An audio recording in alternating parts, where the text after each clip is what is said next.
YS Vivekananda Reddy కూతురు YS Sunitha టీడీపీలో చేరితే వైసీపీ కంచుకోట అయినటువంటి కడపకు బీటలు వారబోతాయి అని వైఎస్ సునీత టీడీపీలో చేరితే వైసీపీ కంచుకోటకు బీటలు వారతాయని వైఎస్ భారతి భావించారా? అందుకే వైఎస్ సునీతను టీడీపీలో చేరకుండా నిలువరించేందుకు తన మిత్రులతో రాయబారం పంపించారా అంటే అవుననే సమాధానం ఇస్తున్నారు కొంతమంది రాజకీయ విశ్లేషకులు. ఇక ఇదే అంశానికి సంబంధించి మనతో మాట్లాడేందుకు ప్రముఖ రాజకీయ విశ్లేషకులు కృష్ణకుమారి గారు మనతో ఉన్నారు. మేడంతో మాట్లాడదాం. మేడం నమస్తే. నమస్తే మేడం, వైఎస్ వివేకానందరెడ్డి కూతురు వైఎస్ సునీత టీడీపీలో చేరితే తమ కంచుకోట అయినటువంటి కడప జిల్లాకు బీటలు వారబోతున్నాయని వైఎస్ భారతి భావించారు. అందుకే వైఎస్ సునీతను టీడీపీలో చేరకుండా నిలువరించేందుకు తన మిత్రులతో రాయబారం పంపించారు సునీతకు అంటూ కూడా ఒక వార్త ఇప్పుడు సోషల్ మీడియాలో చక్కర్లు కొడుతూ ఉంది. మీరు అవసరమైతే కాంగ్రెస్లో అయినా చేరండి, కానీ టీడీపీలో మాత్రం చేరకండి అంటూ రాయబారి ద్వారా మెసేజ్ పంపించారట. ఏంటి ఈ వార్తల్లో వాస్తవం ఉంది? ఉండొచ్చు, కానీ ఆశకి అంతు లేదంటారే, ఆకాశం అంత ఆశ అంటారు. దానికి మినహాయింపు లేదు భారతీరెడ్డి విషయంలో.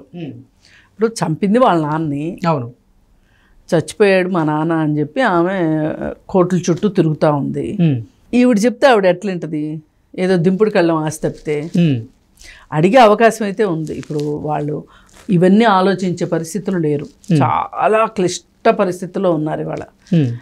దేశం క్లిష్ట పరిస్థితిలో ఉన్నది ఎంత నిజమో, భారతీరెడ్డి క్లిష్ట పరిస్థితిలో ఉన్నది కూడా అంతే నిజం. ఓకే, ఆ దీంట్లో వాళ్ళు ఏదో సునీతకి చెప్పాలని అనుకుని ఉండొచ్చు, తన బంధుమిత్రులతో రాయబారం పంపించి. అయితే ఎలాగూ షర్మిలతోటి ఏం పెద్ద ప్రమాదం లేదు అని వాళ్ళకు ఒక ఐడియా వచ్చేసేసింది, ఒక కంక్లూజన్కి వచ్చేసారు. ఆమె కాంగ్రెస్లో చేరింది కదా, ఆమె కాంగ్రెస్లో చేరటం వేరు. కానీ వైఎస్ సునీత కాంగ్రెస్లో చేరితే కూడా వాళ్ళకి నష్టమేమి లేదు. కానీ షర్మిల ఎలాగో వచ్చి తెలుగుదేశంలో చేరదు కాబట్టి షర్మిల దగ్గర అసలు ఆ కండిషన్స్ ఏం పెట్టలా వీళ్ళు. ఆమె వెళ్ళింది, కాంగ్రెస్లో చేరింది, అది పెద్ద విషయంగా అనుకోవట్లేదు. ఏదో తిట్టుకున్నారు, ఈ 2 రోజుల్లో అందరూ అన్నీ మర్చిపోతారనే ఒక ఉద్దేశంలో ఉన్నారు. మరి సునీత విషయంకి వచ్చేసరికి సునీతకి ఎంతో కొంత చంద్రబాబు నాయుడు సపోర్ట్ ఇచ్చాడు. ఇవ్వకపోయి ఉంటే సునీత ఇంత ధైర్యంగా నిలబడేది కాదు అనేది వాళ్ళ ఉద్దేశం. చంద్రబాబు నాయుడు సహాయం చేశారో లేదో మనకు తెలియదు, కానీ అసలు సునీతకి ముందు వెనక తెలీదు, ప్రపంచంతో సంబంధం లేనట్లుంటుంది. ఏదో అపోలో హాస్పిటల్లో పనిచేసుకుంటూ ఉంటుంది, కొన్నాళ్ళు అమెరికాలో ఉండొచ్చింది, ఆవిడకి ఏం తెలుసు అనే ఉద్దేశంలో వాళ్ళు ఉంటారు. అలాంటి ఆమెకి ఇంత ధైర్యం ధీమా వచ్చినాయి అంటే తెలుగుదేశమే కారణం అయ్యి ఉంటుంది అనే ఉద్దేశంతో, అంటే ఎందుకు చేశాడు చంద్రబాబు నాయుడు హెల్ప్, తర్వాత తన పార్టీలో చేర్చుకుంటాం కోసమే చేశాడు అని చెప్పి వాళ్ళు అర్థం చేసుకున్నారు. అర్థం చేసుకుని తెలుగుదేశం మట్టుకు చేరకు, చేరితే గిరితే అక్క చెల్లెళ్ళు ఇద్దరు కలిసి ఒకరిని పట్టుకు ఒకళ్ళు ఏడుద్దరు కానీ అక్కడే ఉండండి కాంగ్రెస్లోనే ఉద్దేశంతో.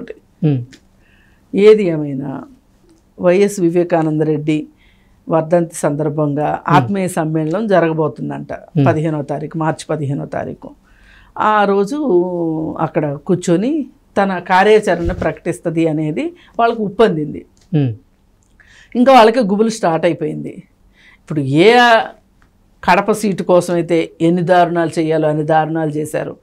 ఒకప్పుడు వివేకానందరెడ్డిని 2 పీకి జగన్మోహన్ రెడ్డి ఫస్ట్ ఎంపీ అయ్యాడు. అది అసలు వైఎస్ వివేకానందరెడ్డి సీటు, ఆయన అయ్యాడు. ఆయన అయిపోయిన తర్వాత మళ్ళీ పోటీ చేద్దాము అనుకుంటే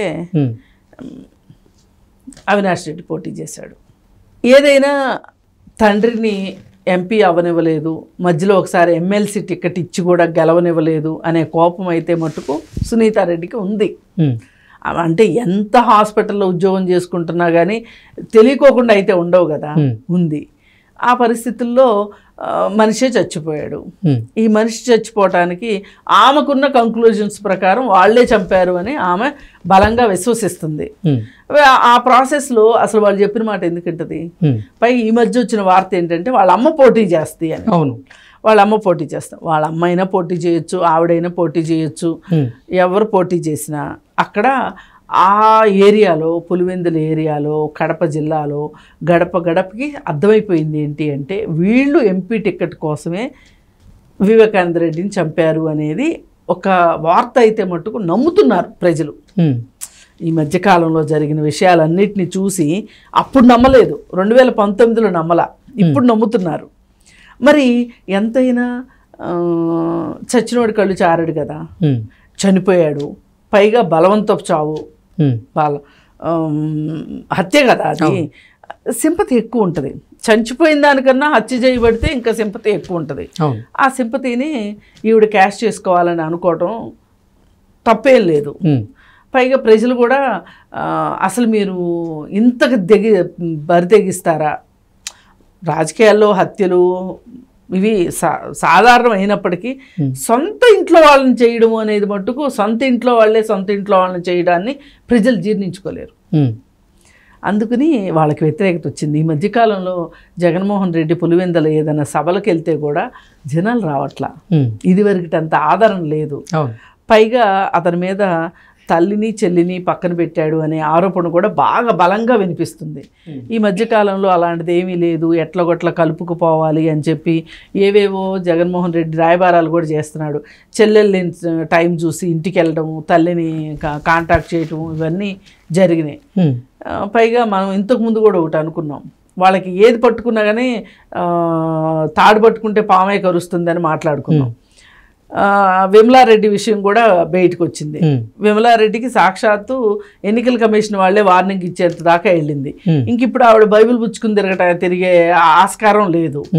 ఇంక వాళ్ళు దేని మీద అయితే ఆశలు పెట్టుకుంటున్నారో అవన్నీ ఒకటి ఒకటి ఒకటి ఒకటి చేజారిపోతున్నాయి. ఈ పరిస్థితుల్లో ఇప్పుడు ఈవిడెళ్ళి తెలుగుదేశంలో చేరింది అనుకో, ఇంకేముంది, అగ్నికి ఆజ్యం పోసినట్టే కదా అని ఆవిడ బాధ, భారతీరెడ్డి బాధ. ఆ అయోమయంలో నుంచి ఆ స్టేట్మెంట్ ఇవ్వటం జరిగింది. అన్నీ చూసేదానికి అట్లా అనిపిస్తుంది. అంటే ఇట్లాగే జరుగుతాయి. ఇప్పుడు చాలామంది హత్య చేసిన వాళ్ళు కూడా ప్రాణభిక్ష పెట్టమని రాష్ట్రపతిని అడుగుతారు. ఎందుకు అడుగుతారు? చేసింది హత్య, అది నిరూపణ కూడా అయ్యింది, నీకు కూడా తెలుసు హత్య చేశానని, క్షమాపణ ఎందుకు మళ్ళీ దానికి? సరే, ఈ జన్మలో నేను తప్పు చేశాను, చట్టం దృష్టిలో తప్పు చేశాను, నా మనస్సాక్షిలోనూ తప్పు చేశాను అని అర్థమైన తర్వాత ఇంకా క్షమాభిక్షలు ప్రాణభిక్షలు అడగటం ఎంతవరకు కరెక్టు? కానీ అడుగుతారు. మనిషికి ఏంటంటే పక్కవాడు ఏమైపోయినా పర్లా, నేను బాగుండాలి, సందర్భం వస్తే నేను చేసిన పని నేను సమర్థించుకోవడం అనేది మనిషి యొక్క అవలక్షణం. ఎందుకంటే తెలివి ఎక్కువ ఉంది కదా, మిగతా అన్ని జంతువుల కన్నా మనిషికే కదా తెలివి ఎక్కువ.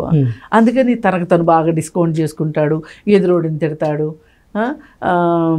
ప్రతిదానికి ఎదురు వాళ్ళని బ్లేమ్ చేయటం, ఇవన్నీ మనుషులే చేయగలుగుతారు. ఈ సృష్టిలో ఇంకెవరూ చేయలేరు. జంతువులు ఏమి చెయ్యవు, అట్లా ఏం చెయ్యవు.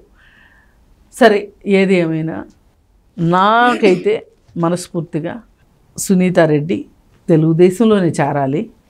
వాళ్ళు ఏ ఉద్దేశంతో అయితే అడ్డు తొలగించుకున్నారో వివేకానంద రెడ్డిని, సునీతారెడ్డి కానీ వాళ్ళ అమ్మ కానీ గెలవాలి.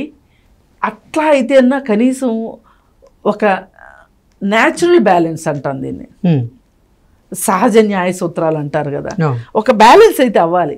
ఇప్పుడు ఎప్పుడు సృష్టిలో జరుగుతూ ఉంటుంది న్యాచురల్ బ్యాలెన్స్. ఆ న్యాచురల్ బ్యాలెన్స్ జరుగుద్దని నేను నమ్ముతున్నా. కనీసం న్యాయస్థానాలు శిక్షించలేకపోయినా హంతకుల్ని ప్రజాక్షేత్రమైనా శిక్షించింది అనేది చూసే వాళ్ళకి అర్థం కావాలి. ఇది ఇంకెవరన్నా ఇలా చేద్దాం అనుకునే వాళ్ళకి ఇది ఒక కనువిప్పు కావాలని నేను కోరుకుంటున్నా. అందుకని నేనైతే నా వ్యక్తిగతంగా సునీతారెడ్డి కానీ వాళ్ళ అమ్మ కానీ గెలవాలి ఆ సీటు. వాళ్ళు ప్రజలకు ఎంత చేస్తారనేది తర్వాత విషయం. ముందైతే ఒక బ్యాలెన్స్ అయితే వస్తుంది అక్కడ. మాది కడప, మా కంచుకోట అనే దానికి కోటలకు కూడా బీటలు వారుతాయి, ఆ బీటల్లో కూడా మర్రి చెట్లు మొలుస్తాయి అనేది అర్థం కావాలి ఎవరికే. Okay madam, thank you so much. Okay.